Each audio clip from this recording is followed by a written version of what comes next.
বন্ধুরা, আজকের এই ভিডিওতে আমরা কর্নিয়ার ডিজিজ নিয়ে আলোচনা করব। তো কর্নিয়ার ডিজিজ নিয়ে আলোচনা করার আগে আমরা সবার প্রথমে জানবো যে কর্নিয়া কি। তো কর্নিয়া হচ্ছে আমাদের চোখের স্বচ্ছ গম্বুজাকৃতি বাইরের স্তর।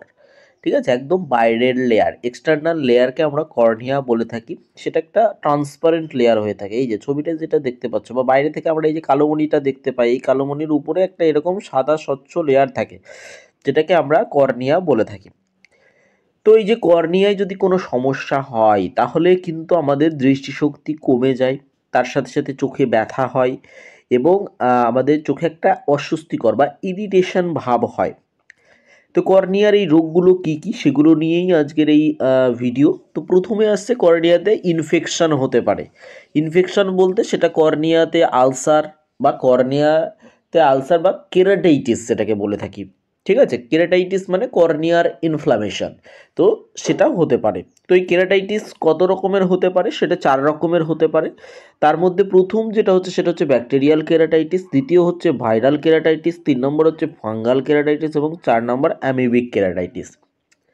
তো এই যে ব্যাকটেরিয়াল কেরাটাইটিসটা কী জন্য হয়? ব্যাকটেরিয়ার সংক্রমণের কারণে যদি আমাদের কর্নিয়ার ইনফ্লামেশন হয় তাহলে আমরা ওটাকে বলে থাকি ব্যাকটেরিয়াল কেরাটাইটিস।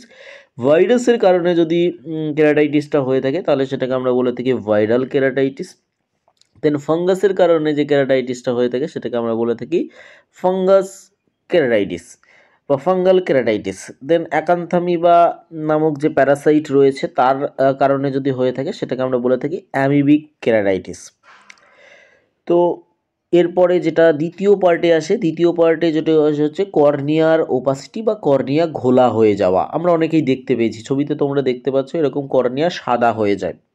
কর্নিয়া যে ট্রান্সপারেন্সি সেটা লস করে ফেলে, মানে কর্নিয়ার স্বচ্ছতাটা হারিয়ে যায়। এটা কি কারণে হতে পারে? এটা আঘাতজনিত কারণে হতে পারে, সংক্রমণের কারণে হতে পারে, যেমন কারোর ফাঙ্গাল কেরাটাইটিস হয়েছে বা ব্যাকটেরিয়াল কেরাটাইটিস হয়েছে, সেই রকম কোনো সংক্রমণের কারণেও কিন্তু এই যে কর্নিয়া ওপাসিটি সেটা হতে পারে। দেন ড্রাই আই সিনড্রোম বা শুষ্ক চোখ। ড্রাই আই সিনড্রোম আমাদের কি সমস্যা করে?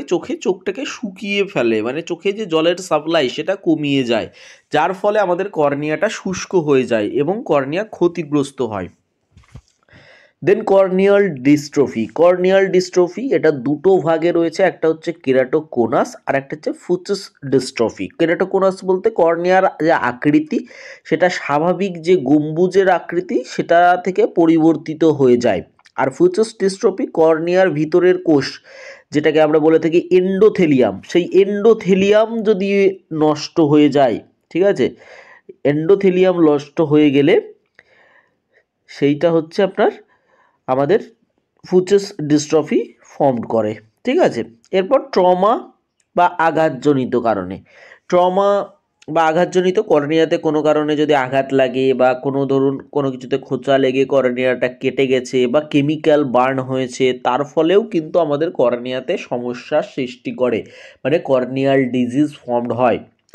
টেরিজিয়াম, আমরা দেখেছি যে চোখের মধ্যে এরকম একটা মাংসর ডেলা মতো একটা বেড়ে আসে। আমাদের এই যে সাদা কর্নিয়া যেটা বললাম বা কালো মণি বলতে পারি, এই কালো মণির উপরে এরকম করে একটা মাংসের ডেলা চলে আসে, ছবিতে তোমরা দেখতে পাবে। তো এটাকে আমরা টেরিজিয়াম বলে থাকি। এর ফলে কিন্তু আমাদের দৃষ্টিশক্তি হ্রাস পায়।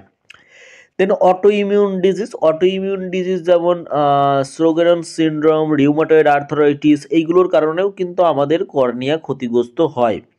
এরপর হচ্ছে কনজেনিটাল বা জন্মগত সমস্যা যেমন কর্নিয়ার স্বচ্ছতা এবং আকৃতি, এটা জন্মগত ত্রুটি কারণেও, যেমন মাইক্রোকর্নিয়া, মেগালোকর্নিয়া, এগুলো হয়ে থাকে।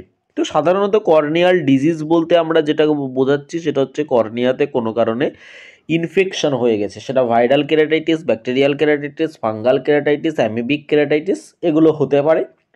ফার্স্ট হলো কেরাটাইটিস।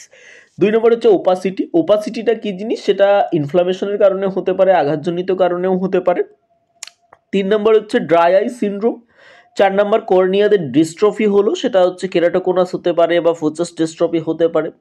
দেন 5 নম্বর কর্নিয়াতে কোনো ট্রমা হলো, তার কারণে হলো। 6 নম্বর টেরিজিয়াম, অটোইমিউন ডিসঅর্ডারের মধ্যে কিছু কর্নিয়াতে প্রবলেম করে, এবং কনজেনিটাল বা জন্মগত সমস্যা, এইগুলো হচ্ছে আমাদের কর্নিয়া সমস্যা।